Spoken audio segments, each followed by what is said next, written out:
क्यों भाभीियों को गलत नजर से देखा जाता है कि भाई लस्ट का वो रीजन माना जाता है। बहुत सारी महिलाएं एक्स्ट्रा मैरिटल तब करती हैं जब वो खोखली होती हैं। मैंने ऐसे केसेस भी देखे हैं, मेरे पास भी मतलब एक ऐसी आई थी, उन्होंने कहा कि मैम उसको फर्क ही नहीं पड़ा है कि मैंने दिन में खाना खाया है कि नहीं, हाँ। मैं हंसी हूँ कि नहीं, लेकिन जैसे ही अगर मैं थोड़ा सा भी बाहर निकलूं, मैं तैयार हो जाऊं, जाती है। शादी के बाद ना आई लव यू इम्पोर्टेंट नहीं है, इम्पोर्टेंट है मेरे लिए खड़ा रहे, 10 लोगों के आगे बोले, मेरे को टाइम दे। सबसे बड़ा लोगों को लगता है सबसे बड़ा रीजन है आदमी बाहर जाता है सेक्स के लिए। नहीं, आदमी बाहर जाता है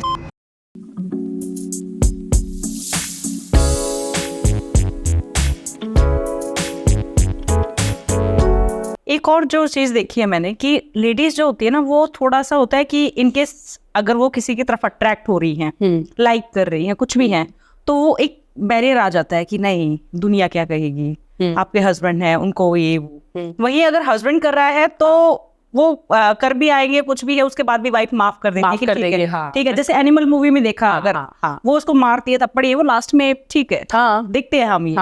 तो ये चीज क्यों है? गलत है ये भी। देखो, पहले तो एक्स्ट्रा मैरिटल्स गलत है, ठीक है। फिर भी अगर कोई किसी की तरफ अट्रैक्ट हो रहा है, ठीक है, जैसे मान लीजिए मैं एक रिलेशनशिप में हूँ और मुझे ऐसा लगता है कि कोई है जो मेरे इमोशंस को सुन रहा है, मुझे समझ रहा है, जेन्युइनली मुझ में इंक्लाइंड है, तो अगर मैं अट्रैक्ट हूँ तो मेरे पार्टनर की रिस्पॉन्सिबिलिटी बनती है कि उन चीजों पे काम करे, ठीक है। अब क्यों भाभीियों को गलत नजर से देखा जाता है ना, कि भाई लस्ट का वो रीजन माना जाता है ना, कि भाई ये तो ऐसे है। सालियों को लस्ट का रीजन माना जाता है कि अरे यार ये तो आधी घर वाली है और कुछ भी कर लो, मना नहीं करी। नहीं समझ में आता। एक्स्ट्रा मैरिटल्स पहले तो जानते होते क्यों हैं, फिर इनको डिस्कस करेंगे। सबसे पहले महिलाओं के केस में अगर हम बात की जाए इस पर्सपेक्टिव से, बहुत सारी महिलाएं एक्स्ट्रा मैरिटल तब करती हैं जब वो खोखली होती हैं। मैंने एक बहुत अच्छी रील बनाई थी, बहुत वायरल हुई थी, मैं उसको आज यहाँ बोलती हूँ। अपनी महिला को ना बाहर की नजरों से बचाने से पहले घर के अकेलेपन से बचाओ, ठीक है। कि तू बाहर निकलेगी, कोई आदमी तुझे देख लेगा। कई पुरुष अपनी महिला को बाहर इसलिए नहीं भेजते क्योंकि तू तो ठीक है, लेकिन तुम जिन फ्रेंड्स के साथ जा रही हो पता नहीं कुछ गलत ना हो जाए, उसकी नजर कैसी है। तू तो ठीक है, तेरे को मैं कुछ नहीं कह रहा, लेकिन पता नहीं वो तेरे साथ गलत कर देंगे, वो तेरे को चला जाएंगे, है ना, तू बहुत भोली है, तो ये वो। अरे यार तू भोली है, तू ये तो देख कि वो घर पे अकेली है, तभी तो बाहर जाने का कह रही है। घर पे सब बहुत सारी महिलाएं इस समय अकेली हैं, उनके बच्चे हैं लेकिन वो उनसे बोल नहीं पाती, क्योंकि जैसे ही बोलती हैं पति को ये लगता है तुम अपने वश में कर रही हो, इनको अपनी साइड कर देती हो, सिखा रही हो एक्चुअली। तो महिलाएं सबसे ज्यादा एक्स्ट्रा मैरिटल में तब जाती हैं जब उन्हें इमोशनल नीड पूरी नहीं हो रही। बहुत इंपॉर्टेंट है उनके लिए, सेक्सुअल नीड से भी ऊपर है, फाइनेंशियल नीड से भी ऊपर है, ठीक है। वो कुछ नहीं चाह रही, वो तुमसे ये नहीं बोलती सारा दिन मेरे पास बैठा रहे, मुझे निहारता रहे, है ना। और जरूरी है भी उसके लिए इतने गाने क्यों बने हैं तारीफों के, क्योंकि उसे वो चाहिए, तो वही चाहिए, क्यों नहीं करते? बिल्कुल, कितने गाने बन गए, तेरे बाल, तेरा ये, तेरा वो, तेरा ये। जब तुम्हें पता ही है तारीफ करनी है तो करके खत्म करो ना, कर दो। उसके लिए क्या ईगो रखना। लेकिन एक चीज है इसमें, ये बात सही कही आपने। ये भी होता है कि रोज कैसे तारीफ कर सकते, नहीं करो, ये रोज कैसे तारीफ करे, वो तो गया। या फिर एक टाइम पेस होता है। मैं क्वेश्चन पूछूं ममता कि मैं रोज तेरे लिए खाना कैसे बना दूं? जी, सेम कैसे अच्छा खाना बना दूं? कभी मेरे को भी बोल दे तू खाना मत बना। पूछना पड़ता है तारीफ के लिए। सच्ची बता रही हूँ मैं कि मैं कैसी लग रही हूँ। हाँ, और उसमें भी ठीक तो है, फर्स्ट क्लास है, वो सिंपल वर्ड्स। और या फिर वेट लॉस हुआ है या बढ़ा है, बस। हाँ, वो भी उनको नहीं समझ में आता। वो तो पहले भी अच्छी लगती थी, अब भी अच्छी लगती है।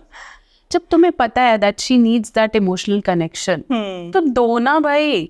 और बहुत सारी महिलाओं को वो धीरे धीरे, आपने बहुत सी फीमेल्स डाइवर्ट होती हुई देखी है, जो भाभियां नाम लिया जाता है। ये स्टार्ट ही तब होता है जब वो तारीफ करना शुरू करते हैं। महिला को लगता है यार मेरा तो बिल्कुल ध्यान नहीं देता, ये ध्यान दे, इसने इतनी बारीकी से नोटिस किया। जिम जाती हैं, बहुत सी फीमेल्स के ऐसे केसेस भी हैं कि जिम वाले के साथ भाग गई, ये किया, बहुत से क्रिमिनल रिकॉर्ड्स हैं। अरे उस जिम वाले ने ध्यान दिया होगा ना, चाहे ठीक है 50 में से 2 गलत है, ठीक है, बट क्या तुमने वो ध्यान दिया? Women are made to appreciate. मैं कोई वो नहीं कर रही हूँ, but we are emotional beings. Yes. हमें करके अच्छा लगता है, हम चाहते हैं कि पूरे दिन में, ये भी मैंने एक रील बनाई थी, एक और मतलब बहुत अच्छी रील है, शादी के बाद ना आई लव यू इम्पोर्टेंट नहीं है, इम्पोर्टेंट है मेरे लिए खड़ा रहे, 10 लोगों के आगे बोले, मेरे को टाइम दे, ठीक है, और मेरे को एक्सप्रेस करने, ये कर दो ना, आई लव यू नहीं भी बोलोगे चल जाए। सुन लो मेरे दिल की मैं क्या कहना चाह रही हूँ भाई ठीक है, ये 3 कर दो, आई लव यू नहीं भी बोलोगे तो मुझे समझ में आ चल जाएगा। ठीक है। अब ये पता नहीं पुरुष क्यों नहीं समझ पाते, उनको लगता है ये सेक्स नहीं करने दे रही, ये नहीं करने दे रही, ये बाहर चली गई है, क्या तुमने वो 3 नीड्स पूरी करी? उसने तो नहीं बोला मेरे को सोना ला के दे। हाँ, अगर तुम उससे रेगुलर सेक्स मांगोगे तो एज अ रिवेंज तुमसे फाइनेंस मांगेगी, बोलते हैं गोल्ड डिगर है ये। हाँ। ये टैग मिलता है। क्यों? तुम उससे कुछ और मांग ही नहीं रहे, उसकी इमोशनल नीड पूरी कर ही नहीं रहे, ठीक है, शादी से पहले गोल्ड डिगिंग छोड़ो, लेकिन ये सब कर ही नहीं रहे, फिर वो क्या मांगेगी? फिर वो यही बोलेगी तू अपने भाई को प्रॉपर्टी नहीं देगा, तू अपने बच्चों के लिए रखेगा, तू अपनी माँ से बात नहीं करेगा, तू मेरे को सोना ला के देख। वो क्यों बोल रही है ये सब? उसको चाहिए थोड़ी ना, रिवेंज ले रही है वो तुमसे, क्योंकि जब उसे तुम चाहिए हो वो फिर अब गोल्ड से अपनी नीड पूरी करती है। इसलिए लेडीज शायद वो डाइवर्ट करने के लिए इधर उधर शॉपिंग या खुद को, क्योंकि उनको पता है कि घर में कोई मिल नहीं रही है। हाँ, मैंने ऐसे केसेस भी देखे हैं, मेरे पास भी मतलब एक ऐसी आई थी, उन्होंने कहा कि मैम उसको फर्क ही नहीं पड़ा है कि मैंने दिन में खाना खाया है कि नहीं, हाँ, मैं हंसी हूँ कि नहीं, मैं कैसे क्या मतलब एक मैं पूरा दिन कैसे काम कर रही हूँ और बस कैसे मैं निकाल रही हूँ, फर्क ही नहीं पड़ रहा है। लेकिन जैसे ही अगर मैं थोड़ा सा भी बाहर निकलूं, मैं तैयार हो जाऊं तो बेचैनी हो जाती है। तो ऐसे केसेस में मतलब मैं उसका ट्रॉमा देख के वो सोच रहे थे कि सच मतलब ऐसा भी होता है, और लोगों को लगता है बहुत परफेक्ट मैरिज है, हाँ, बहुत बढ़िया चल रही है। भाई एक चीज मुझे और भी नहीं समझ आती ममता, लोगों को पता नहीं क्यों परफेक्ट मैरिज दिखानी, क्यों दिखानी? तुम अपनी किसेस फोटोज ये परफेक्ट मैरिज दिखा रहे हो, तो फिर फ्लॉज दिखाने से क्यों डर रहे हो? फ्लॉ तो है ही। ऐसी एक शादी नहीं है, एक शादी नहीं है, राम सीता, मैं और भी रिलीजियस नहीं जाती, पार्वती शिव, हर मैरिज में देयर आर फ्लॉज। एक की एनर्जी ज्यादा होगी, एक की कम होगी, दोनों कभी भी 50-50 नहीं है। तो अगर आप बाहर अपनी लड़ाइयां नहीं दिखाना चाहते, लड़ाई तो होगी, ठीक है, आप नहीं दिखाना चाहते, आप डर रहे हो, तो आप बाहर अपना प्राइवेट लाइफ और पिक्चर्स और ये सब भी मत डालो। और अगर आप ओके हो, let it go. Western countries में लोगों को नहीं फर्क पड़ता आप उनके कब रिलेशनशिप के बारे में क्या सोच रहे हो, वो जैसे हैं वो वैसे हैं, वो बोल देंगे कि यार नहीं चल रहा, मेरा नहीं चल रहा, ये मेरा है बॉयफ्रेंड, क्योंकि वो ट्रॉमास डाल के नहीं बैठे, वो एंशियस नहीं हो रहे हैं। हम डालते रहते हैं, अंदर डालते रहते हैं, हमारी बॉडी वीक होती रहती है, हमें घबराहटें शुरू हो जाती हैं, हम अपने पति को जाके बोलते हैं हमें घबराहट हो रही है, नींद नहीं आ रही, वो कहता है ले गोली ले ले। और नहीं तो कह देंगे ठीक है तेरी तो आदत है, आदत है, हाँ, तो ज्यादा सोचती है, नेगेटिव है, दिन भर तो कुछ करती नहीं है, हाँ, तो नींद कैसे आएगी? हाँ, नींद नहीं आएगी तो नेगेटिव हो रही है, तुमको तो कारण चाहिए है ना कलेश डालने के, ये वो क्यों? क्योंकि तुम समझ ही नहीं रहे। फिर ऐसी महिलाएं एक्स्ट्रा मैरिटल सेक्सुअल सर्विसेज ये सब लेती हैं, ठीक है। एक बहुत कॉमन सीरीज मतलब बहुत वायरल हुई थी ये सीरीज, सम प्रोफेसर समथिंग करके, मैं आपको बताती हूँ।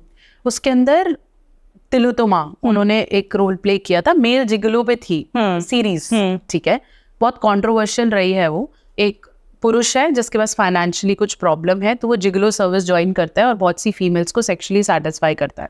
उसके अंदर एक फीमेल है बहुत ही अमीर घर की, और ये वो उससे आके सर्विस लेती है, ठीक है। उसकी मैरिज में कोई प्रॉब्लम नहीं है, बच्चा नहीं है, बट वो अपने पति के साथ बच्चा बन के रहना चाहती है। शी वांट्स कि मैं तैयार हूँ तो मुझे अप्रिसिएशन मिले, मैं साथ बैठूँ तो वो मुझसे सही से बात करे, और यही गैप भरने के लिए वो बाहर जाती है, ठीक है। जब पति को पता चलता है वो नेगेटिव होता है, उसे बुरा लगता है, वो उसे ये बोलता है कि अच्छा दे भी तुम आई और पैसे भी तुम दे रही हो, तो मैं तो दोनों तरफ से लुट गया, मतलब वो पैसे भी भर के आई एंड सेक्स भी दे रही है। फिर उसको समझ में आया कि इट्स अबाउट मी, फिर उसने अपने ऊपर काम करना शुरू किया, ठीक है। ये मत सोचो कि एक्स्ट्रा मैरिटल था नहीं था, ये सोचो कि कारण क्या है, क्यों गई। इमोशनल रीजंस हैं, फाइनेंशियल रीजंस हैं। अगर आप नहीं दोगे क्या करेगी वो? जो देगा उसके बाद जाएगी, ठीक है। सेक्सुअल रीजंस हैं, अगर आप उसे एज अ मांस का टुकड़ा ट्रीट करने लग जाओगे और कोई ऐसा जो उससे इमोशनल बॉन्डिंग रखेगा, 6 महीने बाद एक बार सेक्स करेगा तो वो तो जाएगी ही ना। या आप सारा दिन उस पर चिल्लाते हो, उससे बात नहीं करते हो, कहीं ना कहीं तो बाहर निकलेंगे। सिमिलरली विद मैन, ठीक है, आदमी बाहर, सबसे बड़ा, लोगों को लगता है सबसे बड़ा रीज़न है आदमी बाहर जाता है सेक्स के लिए। नहीं, आदमी बाहर जाता है स्पेस के लिए।